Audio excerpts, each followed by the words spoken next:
द्रौपदी का चिरहरण होने वाला था, हो रहा था, उस समय उसके 5 पति नीचे मुंडी करके रखा थे। भीष्माचार्य, कृपाचार्य, द्रोणाचार्य, रथी महारथी सब बैठे हुए थे। तब मुझे बताओ उन्होंने उस समय में द्रौपदी का चिरहरण होने से क्यों नहीं रोका? क्योंकि उन्होंने करोड़ों घर का खाना खाया था, इसीलिए उनकी बुद्धि उनका खाने में भ्रमित हो गए थे। तो इस पर बाबा जगबंधु जी महाराज ने कहा कि जैसा खावे अन्न वैसा होवे मन, जैसे पीवे पानी वैसे होवे पानी। तो उन्हें बात, तो अगर आप किसी ने अगर मंदिर में मांस खाने वाला, शराब पीने वाले का पैसा आ गया तो क्या होगा? सबकी बुद्धि भ्रष्ट हो जाएगी। तो अगर आपको छुआछूत से बचना है, बाबा जगबंधु जी महाराज ने कहा कि किसी घर में अगर कोई शराब पीता होगा, मांस खाता होगा, तो उसके घर में पानी मत पीलो, क्योंकि वो पाप कर्म है, वो पाप कर्म कर रहा है। और आप उसका अगर छुआछूत से आप कर्म कर लोगे तो आपको भारी नुकसान होगा। तो बाबा जगबंधु जी महाराज छोटे छोटे बातें अब आपको पूरे विश्व के अंदर में आगाह कर रहे और बता रहे कि आप लोग ये जय बोल नाम पर विश्वास करो। जय बोल नाम, जय किसकी करना? तो गुरु की करना। तो गुरु क्या करेंगे? देव दिखाए। दूसरा कोई आप बोलोगे कि ये कौन सा नाम है? कोई कौन सा नाम नहीं। आपको इस कलयुग में जगाए हुआ जागरूक काम जय बोलते। संत महात्मा कभी भी किसी को धोखे का काम नहीं करते। आप हर जगह पर धोखा खा सकते हो, लेकिन संत का चरण है, वहां पर कभी कोई धोखा नहीं खा सकता। वो भी सच्चा महात्मा चाहिए, सदगुरु चाहिए। जब आपको अनुभव हो जाएगा, जब अनुभव हो जाएगा तब आपको समझ लेना और विश्वास करना। जब तक आप विश्वास नहीं करोगे तब तक आपका कोई भी काम होने वाला नहीं। अगर पति पत्नी में अगर विश्वास नहीं तो क्या होगा? वो घर में नरक बन जाएगा। इस पर भी मैं आपको एक छोटी सी दृष्टांत, मतलब हकीकत है, हमारे यहाँ की एक हकीकत है। एक डिस्ट्रिक्ट था, मुझे जिले का गांव था। उस जिले के गांव में एक नया दुल्हन मतलब शादी हो गई थी। एक पति और पत्नी, दोनों पति जो थे सर्विस पे जाते थे, तो उन्होंने वहां उस एक कॉलोनी में अपना एक मकान लिया और मकान में रहने लगे। उसका पति सर्विस पे जाता था अपनी कंपनी में, कंपनी से 9 बजे आता था, 5 बजे वापस आता था। वो उसकी बीवी तो थी, वहां घर में अकेली बैठती थी। कुछ दिन हो गए तो उसकी पत्नी अगल बगल में जाने लगी, पहुंच किया, उनका पंचर हो गया, जाने लगी, आने लगी, जाने लगी। ऐसे कुछ 6 महीने, 8 महीने, 10 महीने हो गए। एक दिन क्या हुआ, सभी लोग ध्यान से सुनो।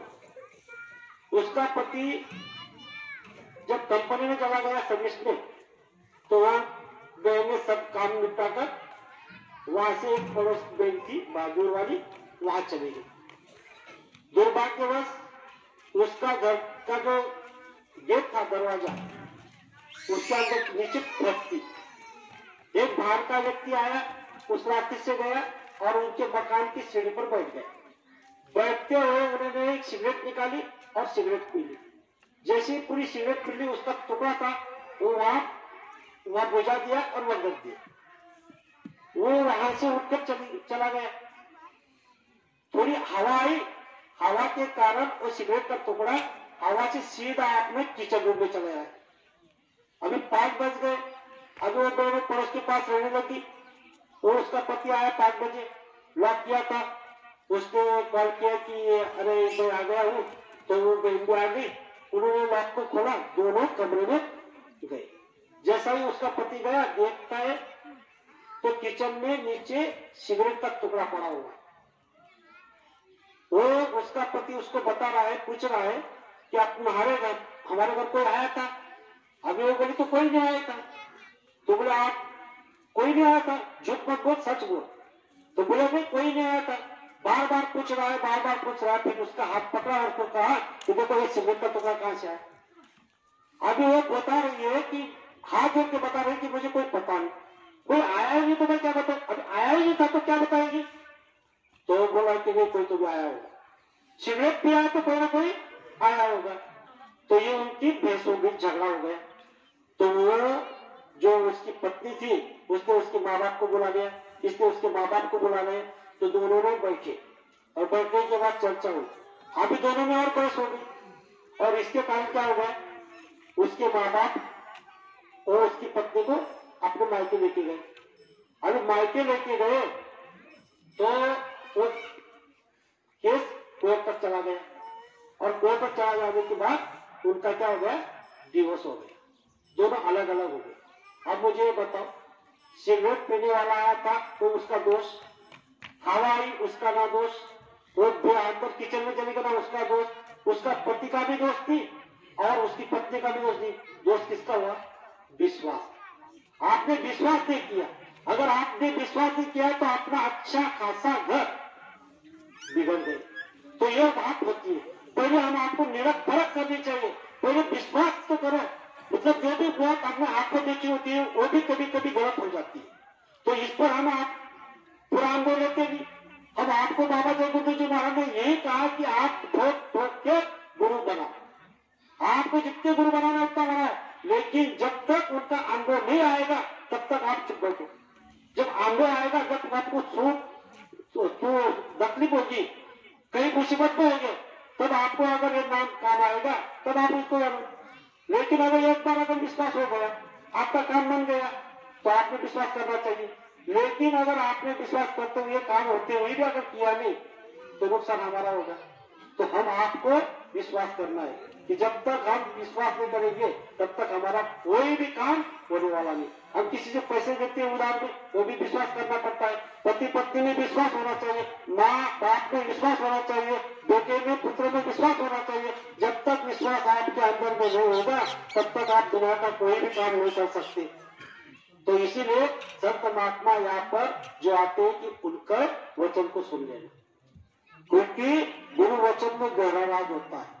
तो हम आपको गुरु महाराज ने 10 जुलाई 1952 से ये जय गुरु नाम इस पूरे सृष्टि में जगाया और हम आपके सामने रख दिया और ये सत्संग का माध्यम रख दिया। सत्संग जब कोई पावे उसकी महिलाई कट कट जाए। हमारे अंदर की सत्संग की मह कट कट जाती है। दूसरी बात, आप यहाँ आए हो, आप यहाँ क्यों आए, हमें देखने आप नहीं आए, आप गुरु को मिलने आए। चलो भाई, कोई गुरु का शिष्य आए हैं, उस कुछ सत्संग चल रहा है, कोई बात बता रही, तो गुरु कहाँ मिलते हैं, गुरु तुमसे मिलने का सत्संग एक दाना होता है। दुनिया वाले क्या जाने, वो रिश्ता पुराना है। हम आपका रिश्ता पुराना है, हम महाराष्ट्र के, आप मध्य प्रदेश के, बताओ तो हमको कौन जोड़ा है, जय गुरु नाम जोड़ा है। और यहाँ पर आए तो गुरु को मिलने आए, तो आपको क्या बोलेगा। इस पर भी बाबा जय गुरु जी महाराज ने, संत महात्मा ने बताया कि आप यहाँ पर आए तो आपको क्या मिलेगा। ये संत का अभिवचन है, गुरु बरस को जाइए तज ममता अभिमान, एक एक पद आगे बढ़े कोटि एक के समान। गुरु दरस को जाइए, आप गुरु के दर्शन के लिए आए, आपके घर से जब आप चलकर आए हो तो एक एक कदम चलकर आए तो एक कदम को आपको 1 कोटि यज्ञ फल मिलेगा। लेकिन कब, इस पर भी आप ध्यान से सुनो। तज ममता अभिमान, आपके अंदर में जो अभिमान है उसको तजना पड़ेगा। हम जब अभिमान को और ममता को तजेंगे तब आपको मिलेगा। ये तो हुआ फाड़ की बात। दूसरी बात, अंतर में गुरु पद है, दोनों आंखों के बीच में बाबा जय गुरु जी महाराज ने कहा कि जीवात्मा है। जहां हमारी माता बहनें बिंदी लगाती है, हमारे भाई लोग वहां पर तिलक लगाते हैं, तो दोनों आंखों के बीच में जीवात्मा बैठी है। तो वो जीवात्मा को एक आंख है, एक कान है, एक नाक है, उसको खोलना है। जब आप उसको खोल लोगे आपको ये पूरा जो दुनिया है मिथ्या लग जाएगी। और ये ही, इसी के लिए हम आपको ये भविष्य का शरीर मिला है। और गुरु महाराज ने कहा कि आपके शरीर के अंदर में मन है, चित्त है, बुद्धि और अहंकार है। जीवात्मा के चारों दिशा में वो अंतःकरण छाया हुआ है। सबसे बड़ा अगर होता है दुश्मन तो हमारा मन। मन क्या करता है, ये इंद्रियों के आगे है। ये इंद्रियों को क्या चाहिए, अच्छा अच्छा खाना, अच्छा अच्छा पीना, जो नहीं खाना चाहिए वो खाना, जो नहीं खाना चाहिए, जो नहीं पीना चाहिए वो पीना। तो हम आपको गुरु महाराज ने कहा कि इस मन को आपको रोको, मन को क्या करो, रोको, क्योंकि ये मन बड़ा बैरी, इसको जितना कठिन है। इसको जब आप मन को रोक लोगे और आप इस साधना करने लग जाओगे तो आपको इस सृष्टि में मैं ही मैं हूं। आप जहां भी देखोगे आपको पूरा परमात्मा का रूप नजर आएगा। तो हम आपको गुरु महाराज ने कहा गुरु चरण में और तीरथ, गुरु पूजा में सबकी पूजा। यहाँ संतों के चरण, ये गुरु पूजा में सबकी पूजा है, गुरु चरण में 68 तीरथ है।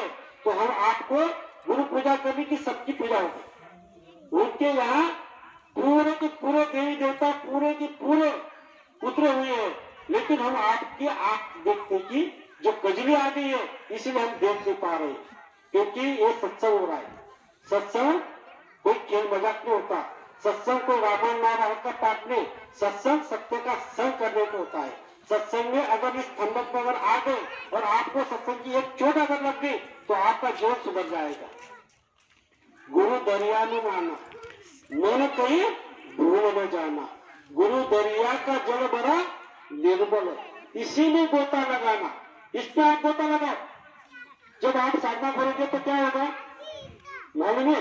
त्रिकुटी ऊपर भ्रुकुटी पासा, भ्रुकुटी ऊपर अमृत कासा, पिए कोई संत जरा सा। मतलब हमारी त्रिकुटी के ऊपर क्या है? भ्रुकुटी पासा है, भ्रुकुटी ऊपर अमृत कासा है। ये तो भेद है, ये आपको संत महात्मा हमको बताते हैं। तो हम आपको इस बात को ध्यान से सुनना है, क्योंकि यहाँ पर जो भी लोग आप आए हो खाली हाथ कोई नहीं जाएगा। आपके साथ में जो आपके अच्छे कर्म है वो जाएंगे और वो आपको लेके जाना है। जिन जिन्होंने नामदान लिया है हम गुरु की साधना करनी। आज के इस समय में मैंने आपके सामने जो शब्द रखे, हो सकता है कोई मैंने एक शब्द नहीं बोलना चाहिए था, तो आप मुझे आपका छोटा भाई छोटा बेटा समझकर बात करना। सब लोग प्रेम से बोलेंगे जय